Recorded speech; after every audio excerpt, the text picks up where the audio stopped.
perkenalkan saya Ika sebagai host pada podcast hari ini. Nah, kita akan membahas isu-isu pendidikan kontemporer berbasis makalah kelompok 11 PGSD UNES.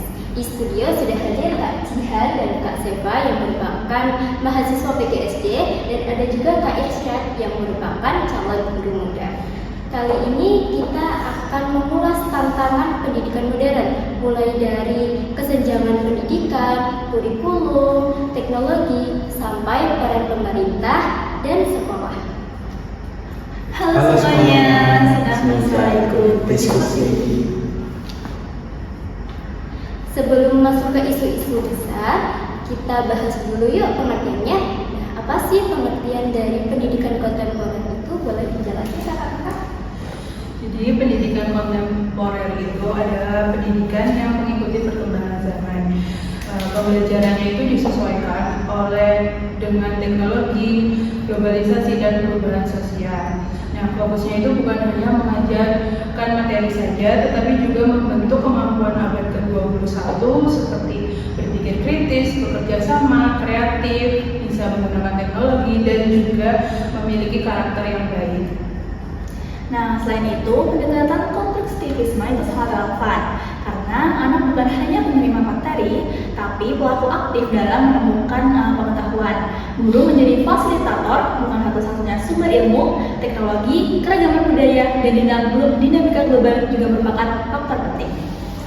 Jadi sebagai calon guru itu, saya juga merasakan bahwa tantangan guru yang sekarang itu jauh lebih besar. Nah, guru itu harus siap dengan perubahan, adaptif terhadap teknologi dan mampu merancang pembelajaran yang bermakna. Nah, kemudian ada 4 isu utama pendidikan di Indonesia. Kita bahas satu persatu. Boleh dijelaskan? Jadi yang pertama itu ada kesenjangan pendidikan. Jadi kesenjangan ini bisa terlihat dari perbedaan akses pendidikan antara daerah kota dan juga daerah desa, di Pulau Jawa dan juga di luar Pulau Jawa, dan juga di kelompok ekonomi yang tinggi dan juga yang rendah. Banyak daerah terpencil juga yang masih kekurangan fasilitas, jaringan internet, tenaga pendidik dan juga perangkat digital. Nah, dalam kesenjangan pendidikan itu juga faktor sosial dan budaya itu juga berpengaruh, misalnya seperti diskriminasi, nilai budaya yang membatasi pendidikan perempuan, atau kurangnya dukungan keluarga pada pendidikan anak. Nah, saat observasi itu saya melihat sendiri adanya beberapa kesenjangan seperti fasilitas belajar yang terbatas. Nah, bahkan kegiatan belajar itu terganggu karena jaringan internet yang tidak stabil menurut saya. Nah, hal tersebut itu membuat pengalaman belajar menjadi tidak merata seperti itu. Lalu ada kurikulum nasional yang sering belum sepenuhnya itu mengikuti perkembangan zaman. Di era otomatisasi dan perkembangan AI ini banyak pekerjaan yang berubah. Nah, menurut penelitian dari Frey dan Osborne tahun 2017 menyebutkan bahwa 47% pekerjaan itu akan digantikan oleh teknologi dalam 2 dekade ke depan. Nah, artinya siswa harus dibekali keterampilan problem solving, kreativitas, literasi digital, dan juga pemahaman teknologi. Nah, kurikulum harus lebih fleksibel, konstekstual, dan relevan dengan dunia nyata, bukan sekedar hafalan. Lalu yang ketiga ada kualitas dan profesionalisme guru. Nah, jadi guru itu adalah kunci utama pendidikan. Namun masih ada guru yang kesulitan untuk memanfaatkan teknologi, terus masih belum mendapatkan pelatihan profesional yang memadai, dan juga beban administrasi yang bisa menghambat kreativitas guru dalam mengajar. Nah, Darling Hermon pada tahun 2020 itu menekankan bahwa peningkatan kapasitas dan kesejahteraan guru itu sangat penting. Nah, guru itu harus mendapatkan pelatihan berkelanjutan, tidak hanya sekali saja seperti itu. Nah, selanjutnya yang keempat adalah transformasi teknologi dan digitalisasi. Nah, teknologi seperti e-learning, LMS, AI, dan multimedia berkembang pesat. Namun, implementasinya tidak selalu mulus. Ada sekolah dengan fasilitas lengkap, tetapi ada juga yang minim infrastruktur. Nah, menurut menurut Selwyn tahun 2016 mengingatkan bahwa penggunaan teknologi itu sering dilakukan tanpa analisis yang mendalam tentang dampaknya terhadap proses pembelajaran. Hal ini membuat kualitas pembelajaran itu tidak merata. Selanjutnya, teknologi itu tentunya membawa dampak positif dan negatif. Yuk kita bahas dua-duanya. Silakan kakak-kakak. Teknologi itu memudahkan siswa untuk mengakses berbagai informasi. Nah, guru itu juga dapat menggunakan media elektronik, video, animasi, modul digital, dan juga aplikasi belajar.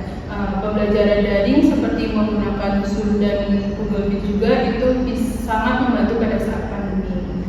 Selanjutnya, LMS itu memungkinkan penilaian otomatis, penyimpanan data, dan pembelajaran fleksibel. Nah, AI memberi feedback real time dan membantu siswa belajar sesuai kebutuhan. Namun ini teknologi juga mengurangi interaksi sosial. Mahasiswa itu lebih banyak berkomunikasi lewat gadget. Nah, menurunkan kemampuan berbicara dan bersosialisasi. Jadi banyak yang kecanduan game, konten tidak sehat, atau mengalami overload informasi seperti itu.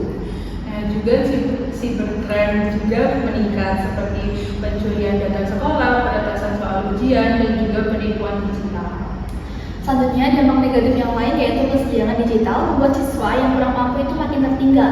Tanpa akses perangkat dan internet, teknologi justru memperlebar jurang pendidikan. Nah, menurut kakak-kakak nih, apa yang bisa dilakukan oleh pemerintah dan sekolah untuk menghadapi tantangan-tantangan tersebut?